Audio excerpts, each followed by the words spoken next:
Instructional design and technology is a diverse field that continues to evolve.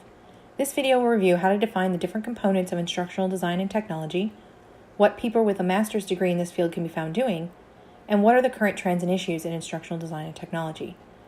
First, we will look at how we define instructional design and technology. The field of instructional design and technology has taken many names and definitions in its past. Historically, according to instructional designers Cass Gentry and Robert Reiser, several names have been used to reference the field of instructional design and technology, including educational technology, instructional media, audiovisual communications, and instructional technology. Although instructional technology is frequently used to describe our field, Robert Reiser believes that it's important to refer to our field as instructional design and technology to encompass the design and delivery components of our discipline. While the field of instructional design and technology has been described in many different ways over the years, industry leaders continue to refine the definition of this evolving specialty.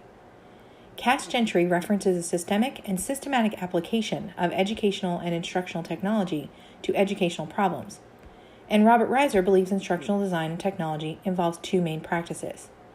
The first practice, according to Reiser, is using systematic instructional design procedures, and the second practice is using media for instructional purposes. The common theme in these definitions from industry leaders involves the use of systematic strategies and various media for designing and delivering instructional content to solve educational problems. We will now review some common terminology from the field of instructional design and technology. Three common terms used in the field are instructional media, educational technology, and instructional technology. First, we will look at the term instructional media. According to Robert Reiser, early discussion of the field focused on the specific media, or as he stated, the physical means, by which content was presented. Early examples include items such as films, pictures, and radio broadcasts. Later examples include the proliferation of personal computers and the Internet. In the 1960s and 70s, the terms educational and instructional technology began to be defined and were often used interchangeably. Several attempts at definitions during those decades strove to incorporate the evolving concepts of it being a process, which included a series of steps that was based on research.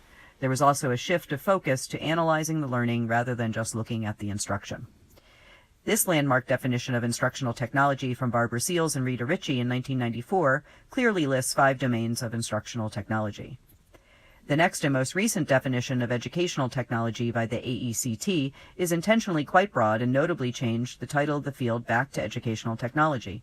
According to Robert Reiser, by using words like creating instead of more technical terms like analysis or design, this definition is more reflective of the wider range of processes used in the field.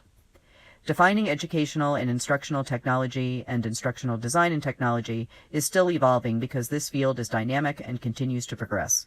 A successful practitioner understands the core components that have held strong, the use of instructional media and systematic instructional design, and keeps up to date on the ever-changing educational and technology contexts. Next, we will explore the many career opportunities that exist in this field. What do people with a master's degree in the field do? We are not fixing computers. We are not only working with online learning. What are we doing, or what are we going to do? Deborah Lowther and Stephen Ross describe the field as typically associated with adult learning and performance improvement in corporate, health, government, and similar settings. Instructional designers also fill many roles in education, higher education, for-profit, and nonprofit organizations. The job descriptions, primarily in the areas of school systems, could characteristically combine any of the following: managing, designing, developing, and evaluation within professional development, to name a few. Instructional designers are hired for a variety of needs in these areas to integrate technology with learning. For-profit corporations or businesses hire instructional designers to produce and test products that range from integrated learning systems, educational software and games, to hardware support materials. Nonprofit hire instructional designers for external evaluations and/or research, as well as to fill the roles as seen in school systems. Instructional designers are hired into the school systems in all areas of learning, pre-K through higher education. While the opportunities and careers are numerous, looking at these 3 systems, development reveals areas in the field for mid-level work with a master's degree. Lowther and Ross continue to further describe development roles as where the instructional designers use instructional tools with various means of media for delivery of content through technology and learning and training environments. The 3 areas of development are systems instructional design, product instructional design, classroom instructional design.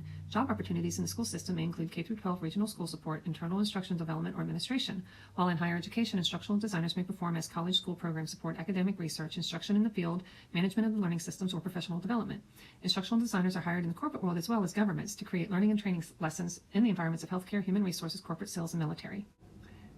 What are we going to do? Lowther and Ross's writings on the future for the field we are reminded that as our nation attempts to address global changes to ensure economic stability, international competitiveness, and the welfare of its citizens, our society is challenged to use technology more effectively and pervasively. The skills and expertise of instructional designers are critically needed to systematically design and validate technology integration models and to extend and improve education and training and research to address adoption and implementation issues. Next, we will look at trends and issues in instructional design and technology.